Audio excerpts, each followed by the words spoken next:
não vou me ater propriamente à totalidade do texto. Marcos capítulo 10, verso 17 em diante. Quando Jesus ia saindo, um homem correu em sua direção e se pôs de joelhos diante dele e lhe perguntou: bom mestre, que farei para herdar a vida eterna? Respondeu-lhe Jesus: por que você me chama bom? Ninguém é bom a não ser um, que é Deus. Você conhece os mandamentos: não matarás, não adulterarás, não furtarás, não darás falso testemunho, não enganarás ninguém, honra teu pai e sua mãe. E ele declarou: mestre, a tudo isso tenho obedecido desde a minha adolescência. Jesus olhou para ele e o amou. Falta uma coisa para você, disse ele. Vá, venda tudo o que você possui e dê o dinheiro aos pobres, e você terá um tesouro no céu. Depois venha e siga-me. Diante disso, ele ficou abatido e afastou-se triste, porque tinha muitas riquezas. Amém? Jesus olhou para ele, verso 21, e o amou. Falta uma coisa para você, disse ele. Vá, venda tudo o que você possui e dê o dinheiro aos pobres, e você terá um tesouro no céu. Depois venha e siga-me. Senhor, essa é a tua palavra. Sabemos que a tua palavra por si só é tremendamente poderosa. Pela tua palavra, nós entendemos que ela penetra como uma espada até a divisão da alma e do espírito. E esta noite, Senhor, ó Pai, o Senhor na tua onisciência já nos via aqui. Portanto, ó Deus, nós queremos colocar o nosso coração como uma terra fértil, para que essa boa semente da tua palavra possa ser semeada, Senhor, e crescer na nossa vida e frutificar para a glória do Senhor, em nome de Jesus. Amém. Amém. A gente está vivendo uns dias difíceis, né? Não sei se você tem percebido, né? Mas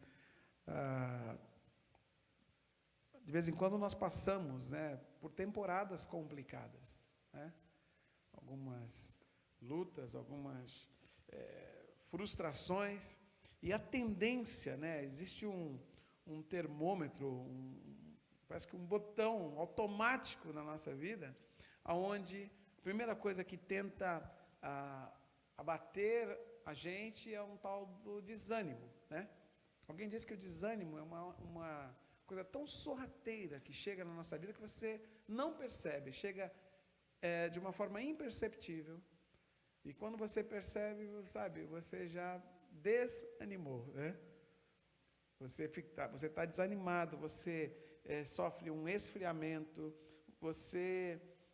e as lutas têm, assim, os desafios têm essa tendência, né, de nos causar um impacto como esse, né? Alguns se acomodam com a situação, acabam se acomodando de uma, né, deixa como é que está, para ver como é que fica, e tenta, né, se acomodar, né, e entra num período de conformismo que acaba paralisando a pessoa, né?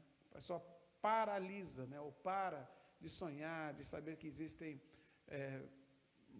um propósito em todas essas coisas, que existe uma saída para que a pessoa, né, que o irmão, a pessoa possa sobrepor aquela situação, né? E a pessoa fica, né, vai se abatendo. E por conta disso, né, tem surgido hoje em dia uma profissão chamada de coach, né? Ou não sei se você ouviu falar do coaching, né? E é uma atividade profissional com uma proposta de transformação. E pessoas e empresas buscam, assim, ajuda profissional para melhorar os índices de desempenho delas. Eu conheci uma pessoa, um irmão, que ele estava tão focado na questão do coach, que a palavra em si já não tinha muito efeito. Jesus era um mero coadjuvante, mas o coach dele, né, era o cara. Se o coach fala, você tem que se jogar lá da ponte do Brooklyn, ele ia fazer aquilo, porque o cara era um papa, era aquilo. Eu até conheci um amigo meu que é pastor, de vez em quando vocês devem ver aí na internet ele fala, uhul! Não sei se vocês já viram ele, né? Ele chama Paulo Abreu, ele é lá de Boca Raton. e é uma figura, né? E ele desenvolveu o PMM, Potencial da Mente Milionária. É uma coisa tão sem nexo. Um dia desse ele me ligou assim: Cacau, como é que estão as coisas em Forte Marfé? Estão bem, cara. Tá? Rapaz, eu estou pensando em mudar para aí, é mais barato o custo de vida aí. E ele ministra o potencial da mente milionária. Então, existem umas coisas assim, meio estranhas, né? Mas a palavra coaching, né, vem da palavra em inglês, coach, que significa treinador. Um treinador que tem o objetivo de encorajar e motivar o cliente a atingir o alvo, atingir um objetivo, ensinando técnicas que facilitem o crescimento, facilitem a conquista do seu cliente, né, a atingir aí o seu objetivo. Engraçado que uma coisa muito interessante, que a maioria desses treinamentos são todos fundamentados na Bíblia, né? Em Provérbios, nas cartas do apóstolo Paulo, né, às igrejas, né? Então é uma coisa interessante. E o coaching tem sido uma profissão bem rentável, bem remunerada hoje em dia. O pastor que pregou aqui há 2 domingos atrás, o Tiago Brunet, por exemplo, ele é um coach, né? Ele é mestrado, doutorado em coach, e ele consegue, é claro, com isso, ele dá palestra para empresas e tal, mas você percebe que quando ele pregou aqui, ele pregou a palavra. De manhã ele estava falando para os pastores, né, no café de pastores aqui, e ele estava totalmente fundamentado na Bíblia. E ele falou insights acerca de sabedoria, né, e tal, mas tudo fundamentado na própria palavra, né? E uma coisa que as pessoas não entendem, né, ou ainda não entenderam, a ficha ainda não caiu, é porque é uma situação, é um aprendizado, é uma dinâmica que é fundamentada na palavra de Deus, ou com algumas pessoas, né, têm se profissionalizado nisso, e às vezes a pessoa acaba pagando, sendo que você tem na própria palavra, né, tudo de grátis, né, tudo de graça, com muita graça que o Senhor nos tem dado. E é interessante, aprofundando um pouquinho mais, que a gente devia, então, se isso está fundamentado na palavra, e a palavra é Jesus, a palavra de Deus é o Senhor, no princípio era o Verbo, e o Verbo era Deus, o Verbo estava com Deus, né? Ele estava no princípio com Deus, que é Jesus Cristo. A gente devia ouvir um pouco o que Jesus tem a dizer acerca de desempenho, acerca das conquistas. A gente devia ouvir a palavra, dar ouvidos a isso. E aproximadamente o que aconteceu com esse personagem, com esse jovem rico, né, que a gente estava lendo aqui, é que quando ele recebeu, né, qual era o desejo dele? Queria ter a vida eterna e tal, e ele acabou, quando ele recebeu a instrução do coach dos coaches, né, que é Jesus Cristo, ele acabou ficando triste, né, e abatido, porque, enfim, ele tinha muitas riquezas, ele não queria abrir mão daquilo. Mas, Tiago capítulo 1, verso 5, o Senhor diz assim: se alguém de vocês tem falta de sabedoria, peça a Deus, que a todos dá livremente, de boa vontade, e lhe será concedida. Amém? Deus deseja que nós, que somos seus filhos, sejamos sábios, ok? Nós possamos ter essa sabedoria que vem dele, para nós podermos lidar com as situações. E a Bíblia diz: se alguém tem falta de sabedoria, peça a Deus. Nas minhas orações, né, nas minhas manhãs, no meu tempo com Deus, uma das coisas que eu peço sempre ao Senhor: Senhor, me dá a sabedoria do Senhor, para poder entender, para poder compreender, para poder agir conforme a tua vontade, conforme aquilo que o Senhor quer e tem para a minha vida. Mas o contexto aqui, Jesus está falando a respeito de um jovem rico, que apesar de tão jovem, já tinha conquistado ali a sua independência financeira. Ok? A tão sonhada independência financeira. E o verso 17 diz que ele chega de uma forma humilde. Você percebe que ele se ajoelha, pergunta a Jesus o que ele precisava fazer para herdar a vida eterna. Verso 18, Jesus direciona a glória de ser bom, né? Bom mestre, ele chega e Jesus já fala: não há ninguém que é bom a não ser Deus, o Pai. Jesus direciona a glória que estava sendo dada a ele, ao Senhor. Mas no verso 19, Jesus pergunta se o jovem conhecia os mandamentos: não matar, não adulterar, não roubar, não dizer falso testemunho, honrar pai e mãe. E o jovem afirma categoricamente, né? Tudo isso eu tenho feito, eu tenho obedecido desde que eu era um jovenzinho. Jesus olha para ele, que é o verso 21 aqui, e o amou. E diz, só te falta uma coisa, vai, vende tudo o que você tem, dá aos pobres, e aí você vai ter um tesouro no céu, então você vem e me segue. E aí ele saiu contrariado com essa palavra, entristecido, se retirou, foi embora, porque ele era dono de muitas propriedades. Ok? É interessante que a gente estava falando dos coaches, eles são reverenciados demais hoje em dia. Né? O cara que dá esses treinamentos é o cara que tem a resposta, a direção. Eles são referenciados, né? Reverenciados por demais pelos seus treinandos ali, por aqueles que eles estão sendo treinados. Ok? E esse jovem rico, aparentemente, ele tinha tudo, mas viu que o que ele tinha não o levaria à plena satisfação de viver a eternidade. Né? Tudo que ele tinha não ia garantir a ele essa eternidade que ele estava buscando. É como a gente às vezes vê tanta gente com muito dinheiro, tanta gente com muita coisa, com posses, com ilhas. Por exemplo, lá o ex-governador do Rio de Janeiro, com tantas coisas que ele conseguiu desviar, né?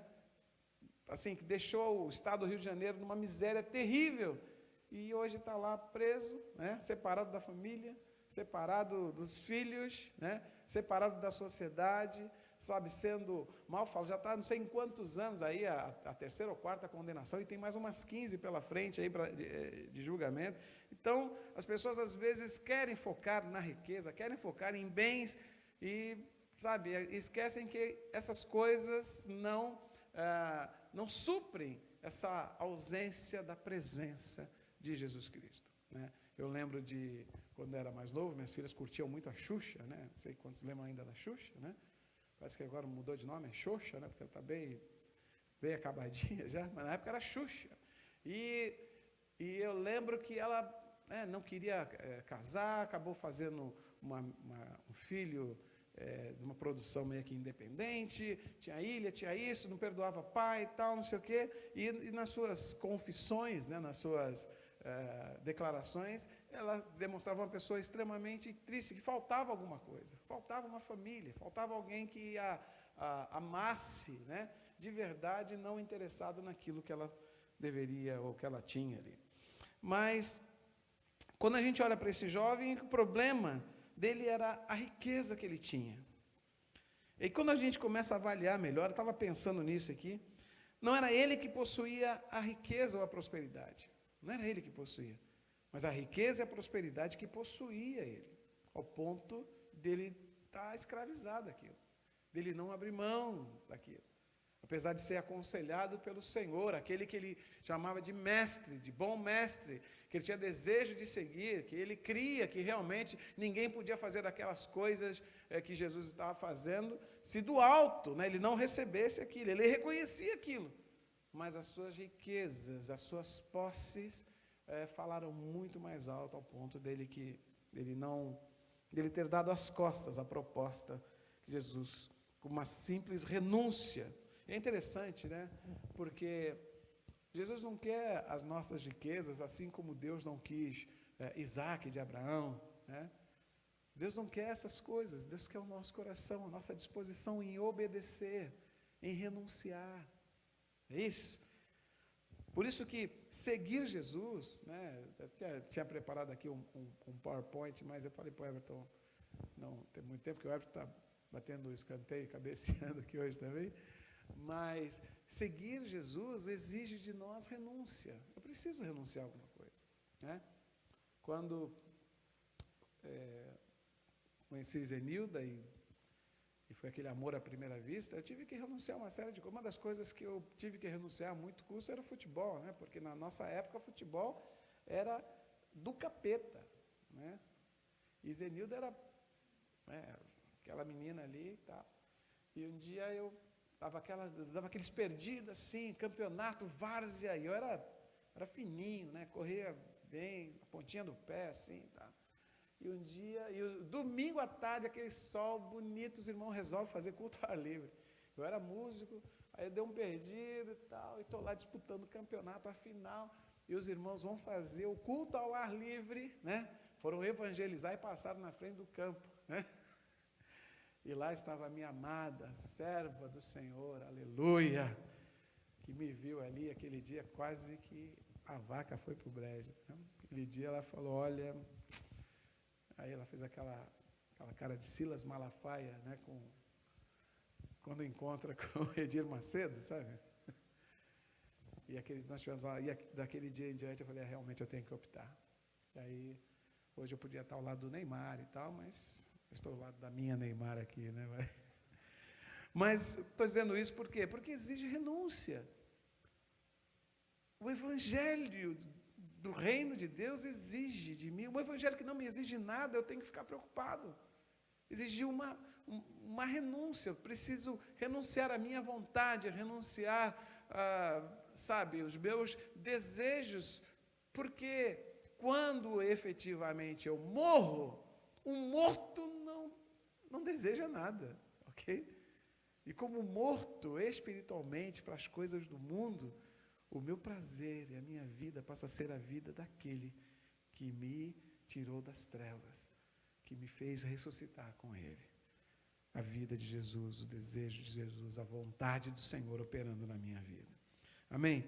Eu separei, acho que 4 pontinhos aqui, de que quando eu tenho uma experiência verdadeira com Jesus, eu sou capacitado e a primeira coisa que eu fiz aqui é fazer as pazes com o meu passado.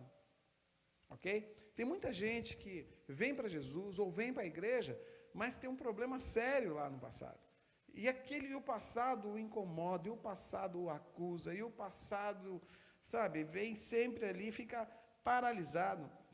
Há um texto lá em Isaías 43, 18 e 19, o Senhor falando através do profeta Isaías, diz assim, esqueçam o que se foi.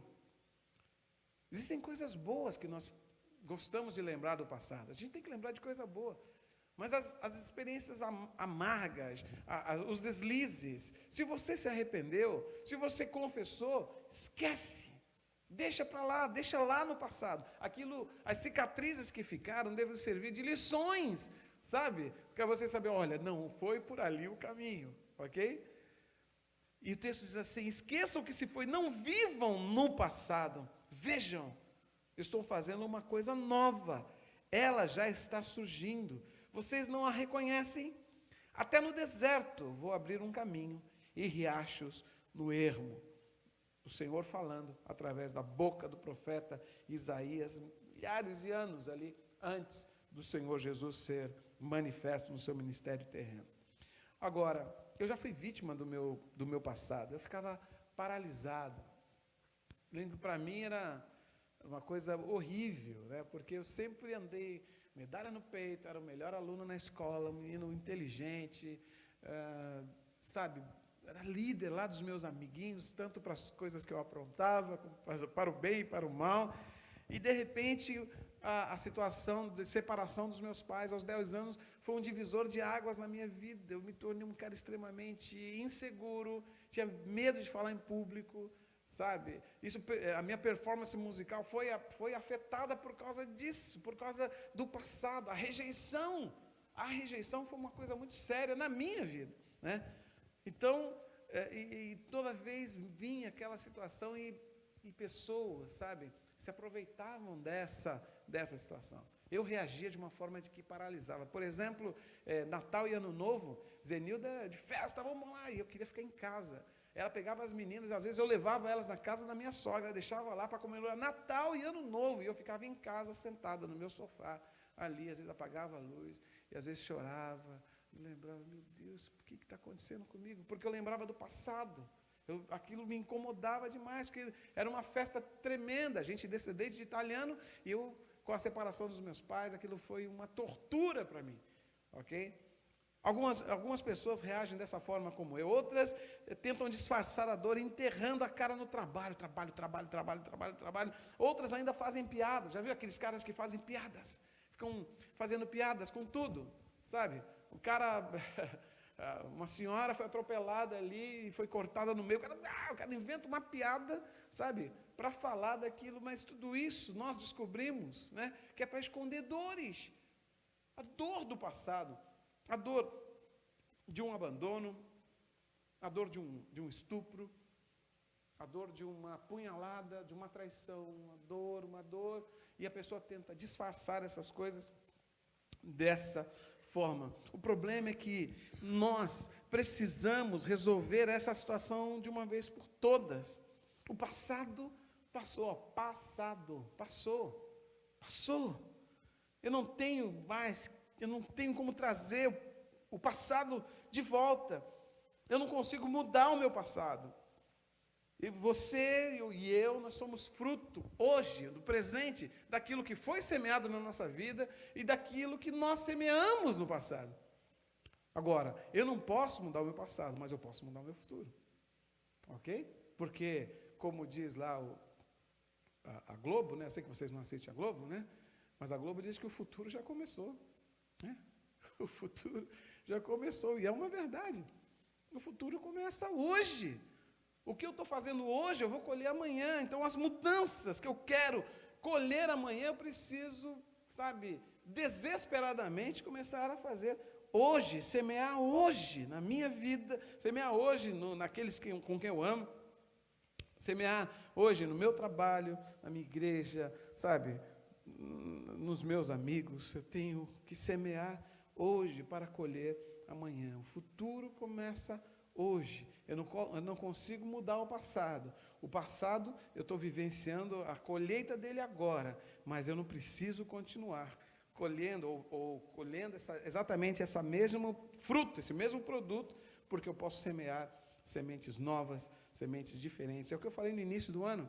Se a gente quer resultados diferentes em 2018, eu tenho que mudar os ingredientes do meu bolo, ok? Não pode ser o mesmo de 2017, ok?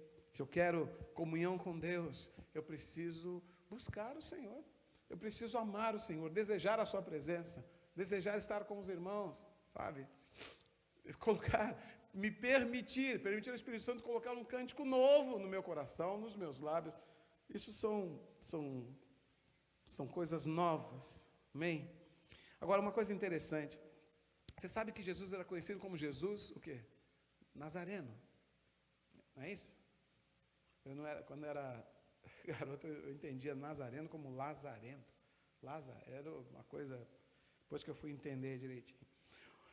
Olha que interessante. Quando Jesus ele iniciou o seu ministério, ele achou Filipe. Lá está em João, capítulo 1, verso 46. E Filipe encontrou Natanael, sabe? E disse assim: achamos aquele sobre quem Moisés escreveu na lei, e a respeito de quem os profetas também escreveram, Jesus de Nazaré, filho de José. Aí Natanael diz assim: Nazaré? Pode vir alguma coisa boa de lá? Disse Filipe. Aí disse Filipe: venha e veja. Venha e veja. E olha que interessante, Nazaré tinha uma má fama. Nazaré tinha uma má fama, por quê? Porque era uma cidade meio que dormitório, uma cidade onde ficava entre Damasco e Jerusalém, e os viajantes, né, passavam ali paravam ali para se abastecer, para dormir. Então era uma cidade com gente de tudo quanto é lado. Então tinha muito comerciante, mas muita gente mau caráter, ok? Então era uma cidade que ficou afamada por causa disso. Então, não se tinha nada, era uma cidade como, por exemplo, Cape Coral é tido aqui como uma cidade dormitório, não tem uma indústria, não tem nada, tal. Então o pessoal vai lá para dormir e volta, né? Então era meio que a Nazaré, ficava no meio do caminho, então o pessoal era obrigado a dormir. Então tinha hospedarias, devia ter prostitutas, devia ter, se fosse hoje, drogas nas esquinas, devia ter os marginais, o pessoal querendo, e ela ficou mal afamada. Por isso que Natanael falou assim: se pode vir alguma coisa boa de Nazaré. Mas Jesus, veja que interessante, ele mudou a fama de Nazaré, porque é tido como Jesus Nazareno. Jesus Nazareno. Ele mudou essa fama. Lucas 2,52, Jesus ia crescendo em sabedoria, estatura e graça diante de Deus e diante dos homens. Olha que interessante. Então, a gente vê que o problema não é assim, geográfico, né? O problema está na decisão de eu querer mudar essa história. Por exemplo, Fort Myers, uma cidade má afamada. Aqui teve muito derramamento de sangue no início, aí quando foi fundado, né? Fort Myers, Myers é o nome de um tenente lá, que o general deu porque ele estava interessado que esse Myers casasse com a filha dele. Então deu em homenagem a ele. Mas aqui houve muita prostituição. As índias, né, os índios aqui que moravam foram mortos de uma forma... A história é meio estranha aqui, ok? É meio esquisita. Então, e aqui também, por exemplo, a igreja brasileira nessa cidade tem uma má fama terrível. Vocês sabem disso, se a gente for pesquisar a história, vocês sabem tudo o que aconteceu. Mas Fort Myers é minha Nazaré. Eu não vou deixar que Fort Myers seja conhecida mais por um cemitério de famílias, como um cemitério de pastores, sabe? As pessoas aqui, elas não se dão, as pessoas, elas, enfim, não conseguem unidade. Não, porque meu Jesus mudou a fama de Nazaré, e eu e você podemos mudar a história dessa cidade. Amém, querido? Pensei que era o meu dente que estava caindo de novo aqui. Fiquei preocupado. Amém? E em vez de ser conhecida como uma cidade dessa maneira, com uma fama, se tornar um lugar onde a graça, a misericórdia do Senhor tem e vai superabundar ainda mais. Ok? Conhecer a verdade com intimidade, quer conhecer a Jesus, é só através disso é que vai acontecer toda essa liberdade, entendeu? Então, o primeiro ponto aqui, eu preciso fazer as pazes com o meu passado, eu preciso ajudar as pessoas a fazerem as pazes com o passado delas. Às vezes eu vejo assim, meu Deus, eu sou um milagre, o fato de eu estar hoje falando para vocês assim, eu me vejo um milagre, e se isso aconteceu comigo, pode acontecer com vocês, ok? Talvez você fale, pô, Cacau, mas que isso não é nada, só porque você era bem tratado, tinha um pai e mãe, de repente foi passar necessidade. Não, foi muito sério, sabe? A dor de cada um dói de uma maneira. Eu tive um problema de nervo ciático, como eu falei para vocês, que eu estava em Madrid, indo para Barcelona, e eu fui no hospital, acordava a Zenilda para orar por mim, sabe? Eu tinha que sentar no vaso sanitário assim, eu deixava o meu peso todo cair, porque eu não conseguia dobrar minha perna. Eu vejo Zenilda aqui e tal, estava aqui adorando, eu falei, meu Deus do céu, o que acontece? Ou eu sou muito fraco, né? Ou ela vai ser muito forte, porque a dor, ela acontece diferente na vida de cada um de nós, tá certo? Cada um encara, cada um vive a sua experiência de uma maneira diferente, amém? Então, o primeiro ponto, eu preciso fazer as pazes com o meu passado não pode, de maneira alguma, ditar o meu futuro, não pode. Põe um ponto final aqui, aprendi, doeu, está aqui a cicatriz, mas Ele estava comigo lá, está comigo aqui e vai me levar para um lugar muito melhor. Amém, queridos? O segundo ponto aqui que eu vejo, rapidinho aqui, a gente já vem falando isso, preciso romper com os meus limites. João capítulo 14, verso 12, diz assim, digo-lhes a verdade, aquele que crê em mim, olha só qual é o meu limite, aquele que crê em mim, ok? Fará também as obras que tenho realizado, fará coisas ainda maiores do que essas, porque eu estou indo para o Pai. João 14 e 12. Você crê nisso ainda? Será que nós vamos fazer obras maiores que o Senhor Jesus? Ok? Ele ressuscitou mortos, gente. Ele curou enfermos, expulsou demônios. Entendeu? Ele fez uma pesca uma pesca que já estava um fracasso, se tornar uma pesca abundante. Alimentou com 5 pães lá, e 2 peixinhos, uma multidão de 5.000 homens, sem contar mulheres e crianças. E ele está me dizendo aqui, porque ele não mente, está dizendo que aquele que crê em mim, fará também as obras que eu tenho realizado, e fará coisas ainda maiores do que essas. O que é isso? Será que isso é mentira?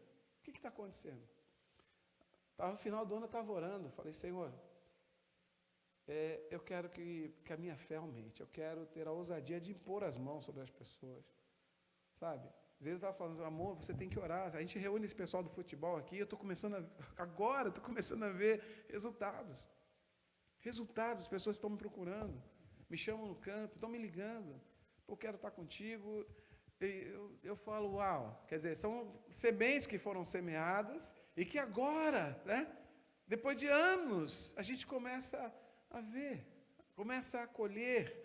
Amém, queridos? Agora, a Zenilda estava falando, amor, e ela falou, e isso já estava aqui. Por que você não pega, o Espírito Santo te direcionar, você vai e ora, você impõe as mãos, ora por eles. Porque Deus tem um propósito em tudo isso. Eu não deixo as minhas segundas-feiras, porque eu já não jogo, né? Já não, o meu nível já não, né? Eu já não jogo futebol. Podia estar curtindo a minha loira, né? Dando uma voltinha e pegar um cinema, né? Toda segunda-feira diz que é descanso de pastores, aí diz a tradição, né? E eu pego lá tal, venho aqui para organizar, para estar junto, tal, porque eu sei que existe um propósito de Deus aí, ok? Existe um propósito, e nós começamos agora a perceber isso. E me veio no coração esse desejo de sair na rua, ficar atento à voz do Espírito Santo, oferecer uma oração, oferecer uma palavra. Nós precisamos romper com os nossos limites, nós estamos muito acabrunhados, muito limitadinhos, sabe, para testemunhar de um Deus tão tremendo, tão grandioso, o Criador do universo, que se faz presente num encontro tão pequeno aqui como esse. Amém, queridos? E é interessante que a gente precisa ousar. Sexta-feira, acho que eu comentava lá, né, que o nosso inimigo, às vezes, a impressão que me dá é que ele nos põe numa coleira, né? E aí a gente fica limitado, né? Não, opa, ele está usando, né? Puxa aqui, para que a gente não ouse a romper com essas coisas. Pelo amor de Deus. Chiquinho pregava aqui, né? Pedro lá, 2:9, né? 2 de Pedro 2:9, nós somos raça eleita, sacerdócio real, povo de propriedade exclusiva de Deus, com o propósito de anunciar as virtudes, de testemunhar acerca daquilo que aconteceu na nossa vida, né? As virtudes daquele que nos chamou das trevas para a sua maravilhosa luz. Amém? Mateus 6:33, busque o reino em primeiro lugar, o reino de Deus e a sua justiça, e todas as coisas serão acrescentadas. Não sei se vocês conhecem John Maxwell, não sei quantos já ouviram falar dele, um escritor, que é meio que coaching também, né? Mas é pastor também. Ele fala assim, que o pessimista reclama dos ventos. Está ventando demais e tal. O otimista espera, não, vamos esperar o vento mudar, né? Mas o sábio ajusta as velas e vai, ok? Eu aprendi esses dias, eu não sabia, que você consegue, com um veleiro, você consegue navegar contra o vento. Ok? Você consegue navegar, o vento está contrário e você está indo contra ele, a força do vento te leva contra, e você leva o barco, né? Então é interessante isso, né? A gente precisa deixar de ser pessimista demais, ou otimista irresponsável, mas procurar ser sábio e ajustar as velas e seguir, porque o Senhor está conosco. Amém? Terceiro ponto aqui, rapidinho, estou quase lá já. A gente precisa aprender a fazer alianças corretas. Está cercado de pessoas direcionadas pelo Espírito Santo, para te colocar para frente, para te ajudar. Provérbios 13:20 diz assim, aquele que anda com os sábios será cada vez mais sábio, mas o companheiro dos tolos acabará mal. Uma das primeiras coisas que Deus notou no homem foi a solidão, que a solidão é uma péssima companheira. Não é bom que o homem esteja só, né? Não é bom que o homem esteja só. Por isso a gente tem que entender que a gente precisa um do outro. Eu preciso de vocês, né? Vocês precisam de mim. Nós precisamos uns dos outros. Nós nos completamos. Existem virtudes que tem na vida, vamos supor, do Gil, que faltam em mim, né?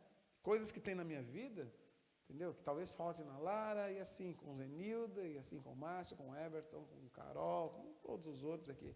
E isso forma quando há essa coalizão, esse fortalecimento, é que nós acabamos nos tornando um corpo bem ajustado. Mas há um ditado popular, não sei quantos lembram. Diga-me com quem andas e te direi quem és. Ok? Alguém já procurou? Isso está na Bíblia, pastor. É mesmo, está na Bíblia. Ai, meu Deus. Isso está na Bíblia. É mesmo. Onde? Cacau 33, verso 4, deve ser. Então, o que acontece? Em geral, a gente se identifica com quem a gente tem mais intimidade, né? Com quem está próximo de você, com quem está andando com você. Desculpa a ausência aqui, mas eu vejo lá o pessoal do Edir Macedo, lá não sei agora, né? Mas no começo, quando eu assistia, vi algumas coisas lá, o Edir Macedo tem um problema na mão, e até os discípulos dele, como se tivesse o problema. Assim, pega o microfone assim, entendeu? É incrível isso. Diga-me com quem andas e te direi quem és. A voz, quando ele canta naquela tonalidade absurda, sabe? E todos com o mesmo. Por quê? A gente acaba adquirindo, né, as características de que agora você imagina nós que andamos com Jesus, né? Ok? Nós que temos intimidade com o Senhor, que gastamos tempo com o Senhor. Aonde passarmos, assim como era Pedro, né? Nós vamos ser, não, você estava com ele, você fala como ele, você tem os cacuetes dele, vamos dizer assim, ok? Mas, voltando aqui, fazer a aliança correta, sabe, estar aliançado corretamente. Eu tomei na cabeça, assim, desculpa o termo, por, às vezes, agir na minha emoção. Puxa, a pessoa é tão bacana, tão... né? E depois vem, sabe, mas espera aí, eu não consultei o Senhor. Estava aconselhando um pastor um dia desses, estava chateado porque a igreja dele foi dividida. Dividiram, a quinta vez que dividiram a minha igreja. Eu falei assim, ok, querido. Ele foi lá em casa, chorou e tal. Eu falei, ok, vamos lá. Você perguntou ao Senhor se era para você ter feito aliança com essa grande igreja, com esse pastor. Rapaz, não. Eu falei, então, né? Está aí a resposta. Rapaz, eu não tinha pensado nisso. Porque a gente olha a aparência, Deus enxerga o coração. A gente olha, poxa, vou fazer parte de uma igreja que tem um nome, que tem isso, que tem aquilo, que tem discos gravados, que tem programa na televisão. E aí vem o resultado aí, que é o que o Dani falou uma vez. A árvore que Deus proibiu Adão de comer se chamava árvore do conhecimento do bem e do mal. E o Dani, numa revelação, falou assim, que até o bem que eu faço, que eu penso estar fazendo, que não é a vontade de Deus, se torna pecado na minha vida. Amém? Vocês já ouviram falar daquele pregador, pastor de uma igreja, que não é de Saddleback, esqueci o nome da igreja, Bill Hybels. Ele falou assim, mova-se, ele diz, mova-se com os que se movem. Por isso a gente precisa ter discernimento com todas as decisões que nós temos que tomar, com quem estar aliançado. Se Jesus realmente é o nosso dono, é o nosso amo, eu não tenho essa liberdade de sair tomando decisões sem consultar o meu dono, a quem eu pertenço. Quando eu faço isso, eu vou estar evitando uma série de dor de cabeça, de voltas no deserto, de atrasos até do cumprimento daquilo que o Senhor tem para nós. Mateus 12, 20, Jesus afirma, aquele que não está comigo, está contra mim. E aquele que comigo não ajunta, espalhem. E Jesus ainda nos alerta para que a gente não fique equivocado. Assim, pelos seus frutos, vocês os conhecerão. Amém? E o último ponto aqui, Mateus, um texto muito conhecido, a grande comissão, Mateus 28, 19 e 20. Portanto, vão e façam discípulos de todas as nações, batizando-os em nome do Pai, e do Filho, e do Espírito Santo, ensinando-os a obedecer a tudo o que eu lhes ordenei, e eu estarei sempre com vocês até o fim dos tempos, até o fim dos séculos. Fazer discípulos é uma ordem. Eu não sei se você tem percebido como o Senhor tem falado conosco acerca de proclamar o Evangelho, de sermos testemunhas. As pessoas só vão conhecer a Jesus através dessa carta aberta, dessa carta viva, que é a minha vida, que é a nossa vida. Estão entendendo? Eu preciso assumir essa postura, essa posição de testemunha, de fazer discípulos, de obedecer, porque isso é uma ordem empírica dele. Ide, portanto, e fazei discípulos. Ensinando-lhes a guardar. Olha só, eu só posso ensinar alguma coisa que eu já estou praticando, que eu conheço. Zenilda, para ela ensinar, ela estudou, né? Ou estuda, foi professora, diretora, enfim, mas eu não consigo ensinar alguma coisa que eu não sei. Está vendo? Então Jesus está dizendo, olha, ide, portanto, fazei discípulos. Por quê? Só faz discípulo quem é discípulo. Só ensina a obedecer, né? Ensinando a obedecer quem obedece. Então, veja você, se por acaso nós não estamos fazendo, tem um grande sinal, será que somos? Né? Porque o ser vem sempre antes do fazer. Sempre antes. Eu preciso ser para depois fazer. Provérbios 11, verso 30, a segunda parte do versículo é: e o que ganha almas é sábio. É sábio por quê? Porque você ganha para a vida eterna. Né? É uma conquista eterna que vai ter um eco na eternidade. Amém, queridos? E por último, uma frase aqui do pastor T.D. Jakes, não sei quantos, moreno, assim, parece um pouco com eu, diz assim e tal. Ele diz assim: uma semente contém uma floresta. Olha que interessante. Uma sementezinha, ela contém uma floresta. Ok? Eu achei demais aqui. Eu quero terminar aqui. Jesus disse ao jovem rico assim: falta-te uma coisa. E o Espírito Santo falou comigo nesse dia, no meio de tanta coisa, tempo de oração por Ruth e tal. E a pergunta é: será que eu quero seguir Jesus de verdade? Será que eu estou buscando essa mudança na minha vida? Eu não quero viver 2018 num nível menor, inferior a 2017. Nossa caminhada é para frente e para o alto. E esse convite de Jesus, né, que me capacita a resolver o meu passado, como Ele me abençoou que eu resolvi. Romper com os meus limites, como essa cura tem me ajudado, e me ajudou, 40 anos caminhando com Jesus, né, a romper esses meus limites que foram colocados, né, essas grades que tentavam me cercar. Eu tenho aprendido a fazer alianças corretas e tenho procurado duplicar-me em outras pessoas, né? Fazer discípulos. Né? O problema está na nossa decisão. Volto a dizer, né? Assim como o Senhor colocou para esse jovem aqui lá no verso 21, né? Vai, venda tudo que você possui e dê dinheiro aos pobres, e você terá um tesouro no céu, e depois venha e siga-me. Eu vi o pastor Luiz Saião, ele pegou e colocou no Facebook, no Instagram esses dias, né? E ele colocou as redes, né? Colocou lá o Twitter, colocou o Facebook, colocou o Instagram, colocou o WhatsApp, e colocou assim: e deixando as redes, o seguiram, né? Fazendo um trocadilho acerca da renúncia, né, que os discípulos fizeram, os pescadores, e da renúncia que nós precisamos fazer, para que todas estas verdades aqui, né, todas essas manifestações das pazes lá com o meu passado, romper com os meus limites, de aprender a fazer alianças corretas, estar cercado de pessoas corretas e poder multiplicar, me duplicar na vida de pessoas, isso possa ser uma verdade na nossa vida. Amém, queridos? É isso que o Senhor colocou no meu coração. Amém? Glória a Deus.